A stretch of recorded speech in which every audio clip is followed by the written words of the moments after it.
Media Islamnet dan radio kesayangan Anda menghadirkan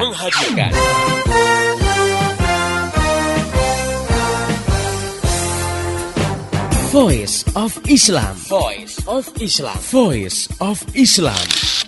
Bagaimana tidak nyaman misalnya ya kalau diterapkan hukum cambuk bagi peminum khamar sementara negara tidak menerapkan mekanisme yang melarang khamar masuk ke suatu wilayah dan diperjualbelikan. Artinya masih ada orang yang berjualan khamar dan akhirnya ada juga yang beli, akhirnya ada juga yang minum. Padahal kalau minum dicambuk. Nah, ini kan juga semacam dilema juga ya. Atau misalnya diterapkan hukum cambuk bagi yang melakukan pergaulan bebas. Nah, sementara negara sendiri tidak menghambat arus masuk pornografi dan porno aksi di suatu negeri. Bahwa menangis itu yang dianjurkan itu menangis karena ingat dosa, takut pada Allah. Nabi SAW itu pernah bersabda dalam satu hadisnya, la yalijun nara rajulun baka min khasyatillah hatta ya'udal labanu fil darra'i. Nabi bilang tidak akan disentuh oleh api neraka seseorang yang menangis karena takut kepada Allah. Nah, tadi kalau misalnya cinta itu tidak didasarkan pada pemahaman Islam, emosional sifatnya, ya kan? Iya. Lagi disayang-sayang sama suami, dikasih hadiah banyak, beliin pakaian baru, dibelanjain banyak, sayang. Nah, begitu suami di PHK, nganggur 1 tahun nggak dapat kerja, ini udah mulai mengikis.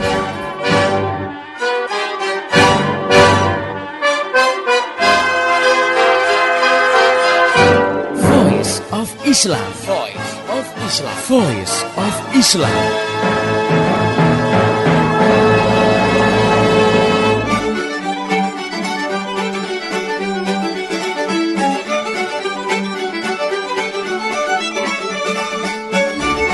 Halo Indonesia, Assalamualaikum warahmatullahi wabarakatuh.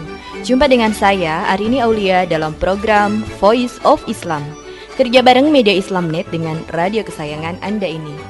Dan selama 30 menit ke depan, Voice of Islam akan menemani Anda dalam rubrik konsultasi surat. Pendengar yang budiman, yang jelas saya nggak sendiri. Telah hadir untuk mengasuh rubrik ini yaitu Ustazah Insinyur Latifah Musa. Beliau adalah konsultan klinik anak muda untuk pergaulan Islami. Baik, mari kita sapa dulu beliau. Assalamualaikum warahmatullahi wabarakatuh, Ustazah. Waalaikumsalam warahmatullahi wabarakatuh, Mbak Arini.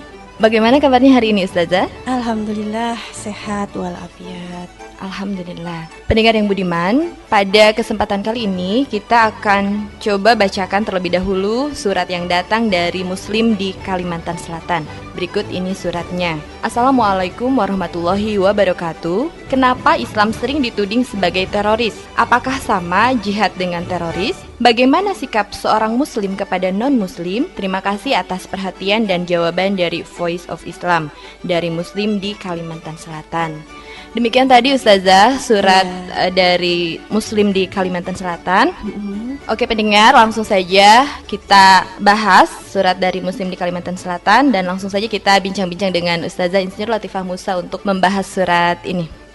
Cukup berat ya Ustazah bahasan kita kali ini karena ini terkait dengan kondisi yang mungkin sekarang sedang santer dibicarakan di masyarakat, yaitu mengenai masalah terorisme. Itu yang memang sangat begitu ramai lah masyarakat membicarakan masalah ini. Nah, bagaimana tanggapan Ustazah mengenai isu terorisme yang sedang ramai ini, Ustazah? Iya, Mbak Arini, juga Muslim di Kalimantan Selatan dan pendengar yang budiman di seluruh tanah air. Isu terorisme ini kalau kita perhatikan memang sering sekali dihembuskan, yang ini diarahkan kepada kaum muslimin lah katakanlah ya. Dan kalau kita mencoba untuk mencermati secara lebih detail masalah ini, ketika Amerika mengangkat isu teroris ya saat peristiwa pemboman WTC, sebenarnya ini bisa jadi menjadi satu pembenaran untuk menyerang negeri-negeri Islam. Kita bisa melihat sendiri ya, pada saat peristiwa itu terjadi, langsung yang dituding adalah Osama bin Laden ya, kemudian Al-Qaeda, kemudian dikatakan itu ada di Afghanistan, sehingga yang dilakukan adalah menyerang Afghanistan. Nah, kemudian terus-menerus seperti itu ketika melakukan serangan ke Irak, bahwa di sana juga ada terorisme, bahwa di sana ada senjata pemusnah massal. Nah, padahal sebenarnya ternyata itu tidak terjadi. Dan juga bisa dibuktikan bahwa ternyata yang dituding melakukan pemboman WTC itu bukanlah orang-orang yang dituduhkan yang katanya berasal dari kelompok Al-Qaeda tadi gitu. Ya, isu terorisme itu yang memang dihembuskan oleh pihak Amerika gitu ya Ustazah? Iya, kalau kita coba melihat awalnya dari isu tadi. Nah, sekarang bagaimana kaitannya dengan hukum-hukum jihad di Iya. dalam Islam? Nah, karena kan tadi kasus terorisme ini diidentikan dengan kaum muslimin gitu. Dan di dalam Islam itu ada hukum tentang jihad. Nah, ini Iya. kaitannya seperti apa Ustazah? Ya, kemudian akhirnya karena ada hukum jihad itu dikait-kaitkan dengan teroris gitu ya. Iya. Makna jihad secara bahasa itu artinya sungguh-sungguh, itu secara bahasa. Nah, tetapi makna istilahi atau makna syar'inya itu artinya berperang di jalan Allah, di fisabilillah. Nah, kalau ada dua makna seperti ini, yang diambil adalah makna syar'i. Nah, namun ketika memaknai jihad secara syar'i ini juga harus tepat. Jadi bentuk peperangan seperti apa yang tergolong fi sabilillah. Nah, dalam konteks ada negara yang menerapkan syariat Islam, maka jihad ini diserukan oleh kepala negara. Ketika tidak ada yang namanya daulah Islamiyah ya, sebagaimana di masa Rasulullah ya, maka yang terkategori jihad ini adalah perang mempertahankan kehormatan yang secara khusus mempertahankan jiwa, mempertahankan harta benda dan juga kehormatan seorang muslim. Ya, sebagai contoh, ketika Indonesia diserang oleh penjajah, maka mempertahankan wilayah ini menjadi jihad fisabilillah. Ya, dan ketika seseorang itu meninggal dalam rangka mempertahankan wilayah itu karena Allah, maka kategorinya dia adalah mati syahid. Nah, sehingga kita bisa melihat di Indonesia ini dalam mempertahankan kemerdekaannya, maka itu banyak sekali mujahid-mujahid yang sudah mati syahid. Karena memang perjuangan dahulu itu dilandaskan pada mempertahankan wilayah dari serangan kafir penjajah, dan itu kategorinya fi sabilillah itu. Nah, lagi-lagi juga nih, masyarakat banyak mempersepsikan bahwa jihad itu kan identiknya dengan peperangan, kemudian aksi militer. Nah, apakah memang seperti itu makna jihad yang sebenarnya? Ya, memang Al-Quran telah mengarahkan makna jihad dalam arti yang spesifik. Jadi ada sekitar 26 kata jihad yang diturunkan dalam ayat-ayat Madaniyah. Artinya diturunkan ketika sudah ada daulah Islamiyah di Madinah. Nah, semuanya mengindikasikan jihad ini mengandung muatan makna perang melawan orang-orang kafir. Dan kemudian juga menjelaskan keutamaan orang-orang yang berperang dibandingkan dengan orang yang diam. Ini ada dalam Quran surat At-Taubah ayat 41. Nah, kemudian baik mazhab Hanafi, Maliki, Syafi'i itu juga menyebutkan makna perang itu adalah perang di jalan Allah. Itu jihad adalah perang di jalan Allah. Nah, tapi ada beberapa hal yang harus difahami terkait ayat jihad ini. Ya. Jadi yang pertama, ayat ini turun di Madinah yang saat itu Rasulullah sudah menegakkan daulah Islamiyah. Nah, sehingga seruan jihad di sini terkait dengan seruan pemimpin negara kepada kaum muslimin. Yang kondisi ini tidak diserukan ketika Rasulullah masih melakukan dakwah di Mekah gitu ya. Jadi ketika Rasulullah dan para sahabat itu masih berdakwah di Mekah dalam kondisi sesulit apapun ya, bahkan para sahabat disiksa dan dianiaya. Kita mendengar sendiri ya bagaimana perlakuan orang-orang kafir Quraisy kepada Bilal bin Rabah ya, kepada Ammar bin Yasir itu disiksa dan dianiaya secara fisik. Tetapi Rasulullah dan para sahabat sama sekali tidak mengangkat senjata. Tidak melakukan kekerasan fisik. Nah, ini berbeda ketika Islam sudah ditegakkan dalam sebuah negara. Nah, saat itulah jihad dan dakwah saling berdampingan. Ya, jadi dalam konteks kaum muslimin melakukan dakwah Islam ke negara lain ya, ketika mereka menghadapi penghalang yang bersifat fisik ya, seperti perlawanan dari negara-negara kafir. Nah, maka jihad bersifat menundukkan perlawanan tersebut. Nah, ini bagaimanapun ya Mbak Arini, diakui bahwa tidak ada satupun negara yang tidak memiliki kekuatan militer. Itu tidak ada kan negara yang tidak punya militer. Dan kekuatan militer dalam Islam itu punya sifat membebaskan manusia dari ketundukan terhadap kekufuran dan kezaliman. Ya, kita bisa melihat bagaimana seruan dakwah dan jihad dalam sejarah Islam itu sangat khas dan berbeda dari negara-negara kapitalis atau komunis yang justru menindas dan menyengsarakan rakyat.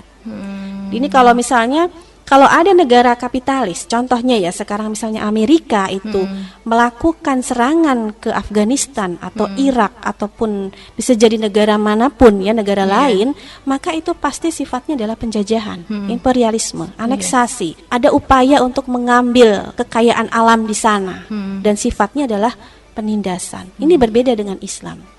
Dalam sejarah kalau Islam melakukan pembebasan ke wilayah lain, maka di situ membebaskan masyarakatnya dari penindasan dan kekufuran. Itu beda. Ya boleh dikatakan berarti jihad ini bagaimana untuk dakwah kepada Islam gitu, mengajak Ya, manusia betul. kepada ketakwaan kepada Allah Subhanahu wa taala. Ya, dan itu hanya sifatnya mendampingi pada saat ada ya penghalang yang sifatnya fisik. Tetapi pada saat dakwah itu bersifat mulus, ya penduduknya katakanlah seperti Nusantara dengan sangat mudahnya menerima Islam, maka sama sekali tidak ada perlawanan fisik. Ya, nah sekarang Ustazah, apa diperbolehkan kita melakukan kekerasan atau pemaksaan dalam dakwah tersebut? Ya, ini sebagaimana yang diteladankan oleh Rasulullah SAW ya. Kemudian dalam Al-Quran disebutkan la ikraha fiddin, tidak pernah ada paksaan dalam masuk agama Islam. Begitu juga yang dilakukan Rasulullah dan para sahabat. Nah, apabila penduduk satu negeri tidak mau melepaskan agamanya, maka hal ini tidak dipaksa gitu. Jadi dalam Islam ada yang namanya jizyah. Ini maknanya ketundukan. Nah, karena berarti negara tersebut tunduk di bawah naungan Islam, kemudian dia berhak mendapatkan pengayoman dan perlindungan sebagai warga negara Muslim. Jadi ada namanya katakanlah pembayaran jizyah ya. Nah, dalam sejarah ya pernah ada satu wilayah ya ketika kaum muslimin memasuki wilayah Syam yang saat itu ada di bawah penjajahan Romawi. Di sini para pemimpin dan rakyat yang beragama Nasrani itu menolak ketika pasukan kaum muslimin mau meninggalkan wilayah itu dan mengembalikan jizyahnya. Ya, jadi mereka merasa sudah terlindungi dengan sangat baik di bawah keamanan pasukan Islam dan pada saat strategi pasukan Islam saat itu harus mundur dulu ya supaya bisa menyusun strategi lebih lanjut, maka mereka mengembalikan jizyah yang sudah diberikan. Nah, saat itu pemimpin dan rakyat di wilayah itu yang mereka beragama Nasrani tidak mau jizyah itu dikembalikan. Mereka tetap menolak karena mereka menginginkan pasukan Islam itu tetap menjaga mereka. Nah, kalau mundur lagi, jizyah jangan dikembalikan supaya pasukan Islam balik lagi gitu. Balik lagi dan membebaskan mereka dari tekanan pasukan Romawi. Padahal saat itu pasukan Romawi ya sama-sama agamanya Nasrani. Itu yang menunjukkan bahwa sebenarnya pada saat pasukan Islam memasuki suatu wilayah, justru penduduk di wilayah itu merasa terayomi dari bangsa dan agama manapun. Nah, kemudian ketika Islam diterapkan dalam sejarah, termasuk di masa Kesultanan Islam di Indonesia, itu kaum muslimin dan non-muslim hidup berdampingan secara damai. Nah, ini kan menunjukkan bahwa tidak pernah ada kekerasan dan pemaksaan dalam dakwah. Itu. Ya. Subhanallah ya. Oke, buat pendengar juga Muslim di Kalimantan Selatan, itu tadi sedikit pembahasan mengenai surat yang disampaikan. Jangan kemana-mana karena saya Arini Aulia dan Ustazah Insir Latifah Musa akan kembali setelah satu selingan berikut ini. Tetap setia di Voice of Islam. Wahai saudara, kita semua ingin dikasihi dan disayangi, kerana itulah fitrah manusia sejak kita dilahirkan hingga akhir nanti. Wahai saudara, kita semua ingin dikasihi dan disayangi, kerana itulah fitrah manusia sejak kita dilahirkan hingga akhir nanti. Kasihilah, sayangilah, suburkan ia di hati kita. Jagalah andainya ada kasih itu adalah anugerahnya. Jangan kita benci membenci, jangan kita bermusuhan, jangan dihina mereka yang daif, jangan disisi mereka yang bersalah. Kerana itu hanyalah satu kesilapan, kerana itu hanyalah satu kekurangan.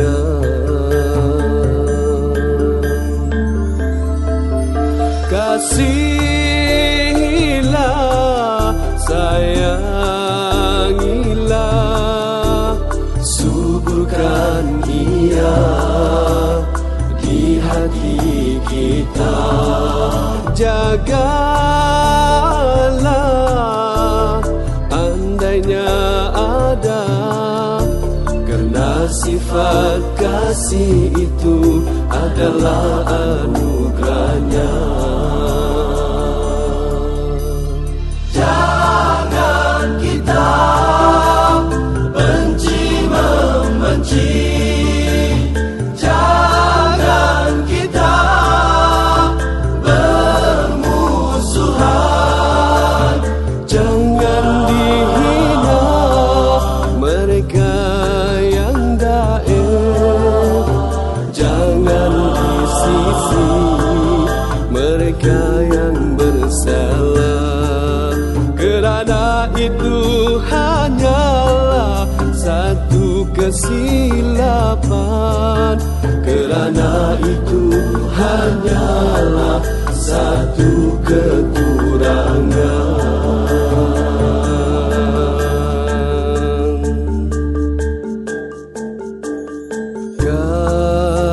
Kasih penyubur jiwa, kasih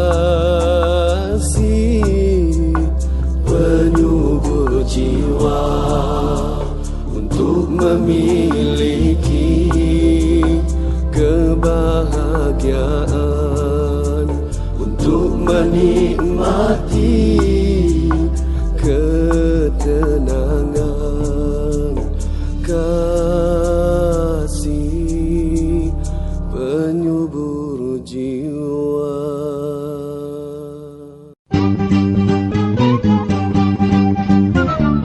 Masih Anda ikuti Voice of Islam, persembahan media Islamnet dan radio kesayangan Anda ini.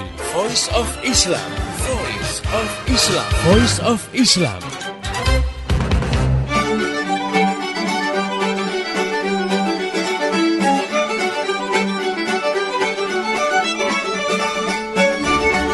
Masih di Voice of Islam, kerja bareng media Islamnet dengan radio kesayangan Anda ini. Masih bersama saya, Arini Aulia dan Ustazah Insinyur Latifah Musa dari Konsultan Klinik Anak Muda untuk Pergaulan Islami.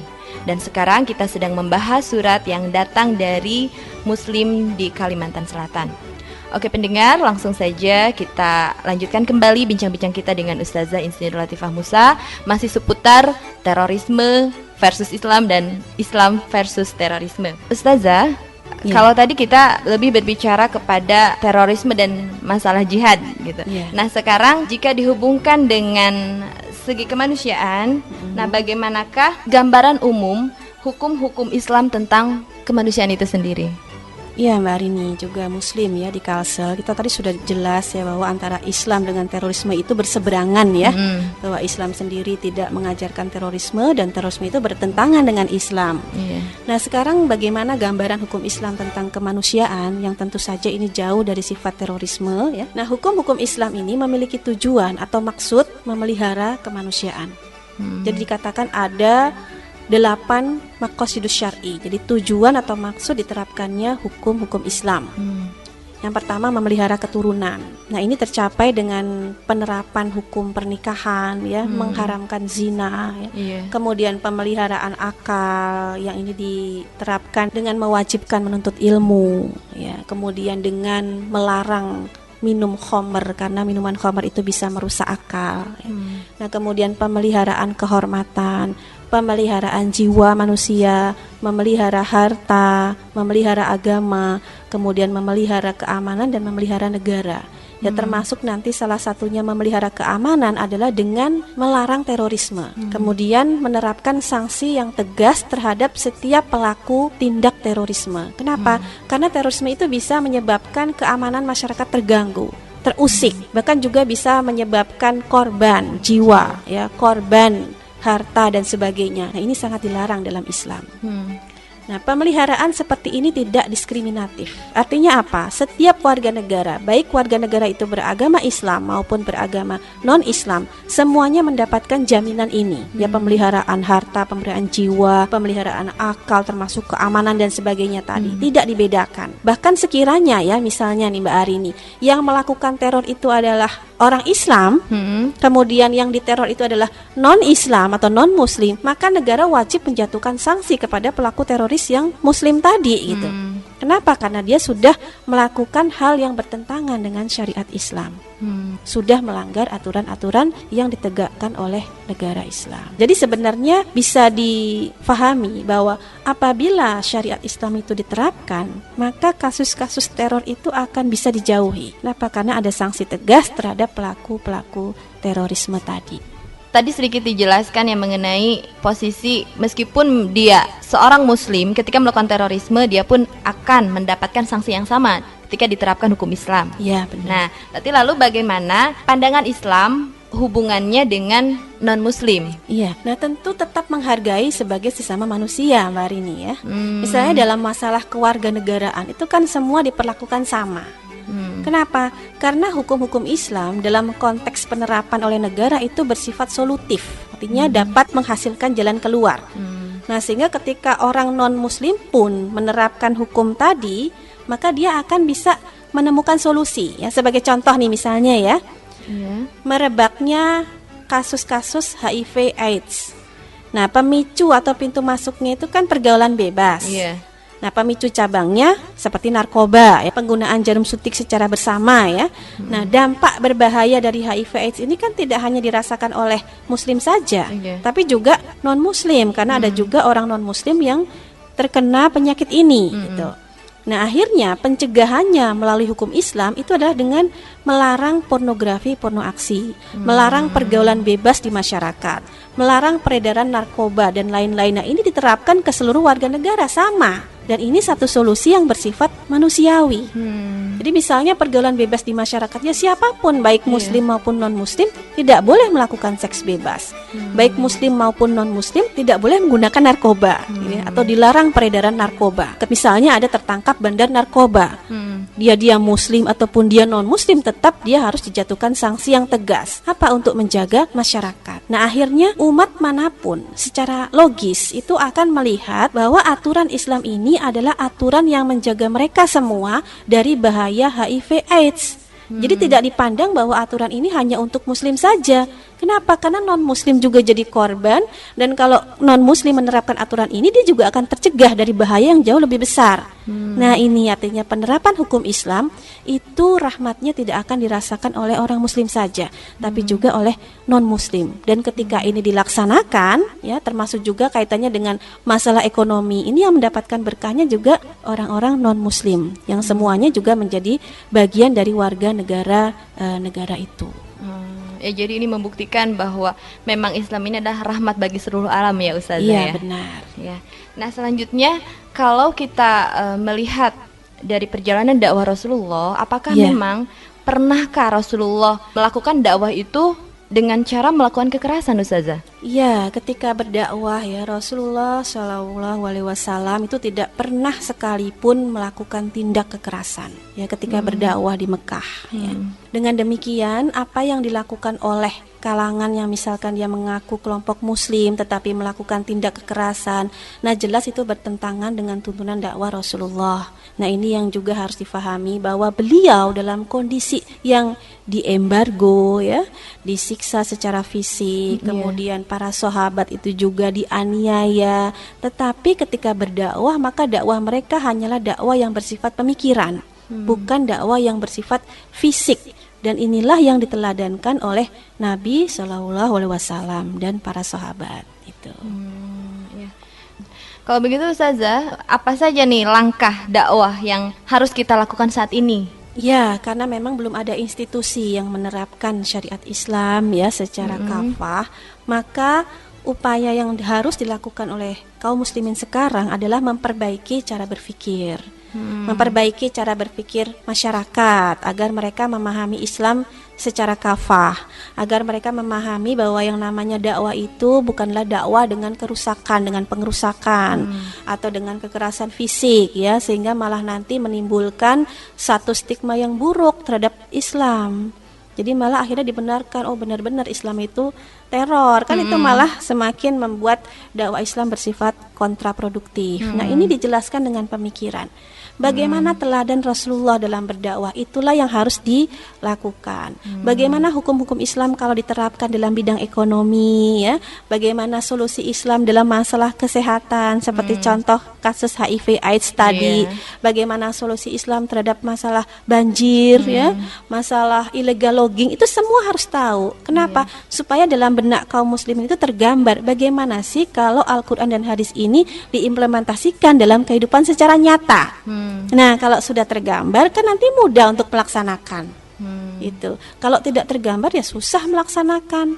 Ya seolah-olah Islam itu sama nanti dengan solusi kapitalisme, seolah-olah Islam itu sama dengan sosialisme. Akhirnya sering-sering lahir ini sosialisme Islam ya, atau sering lahir misalnya demokrasi Islam, yang itu sebenarnya sangat berbahaya dan tidak menggambarkan Islam yang sebenarnya itu.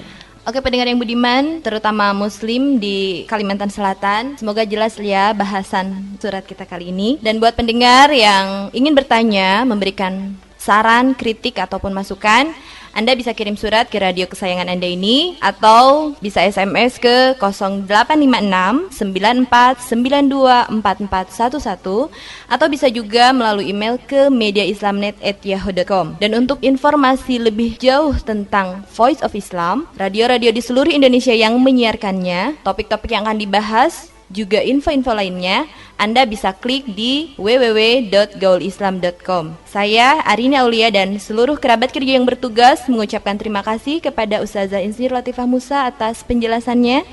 Sama-sama Mbak Arini.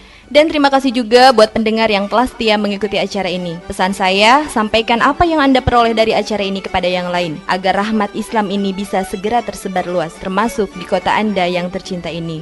Dan insya Allah esok hari Voice of Islam akan kembali hadir di waktu dan gelombang yang sama. Mari menimbang masalah dengan syariah. Assalamualaikum warahmatullahi wabarakatuh. Demikian tadi Voice of Islam. Voice of Islam. Semoga hikmah yang terkandung bermanfaat untuk kita semua. Amin amin amin ya robbal alamin. Kembali bisa Anda dengarkan Voice of Islam. Voice of Islam menghadirkan topik-topik seputar kehidupan kita esok hari di waktu dan gelombang yang sama.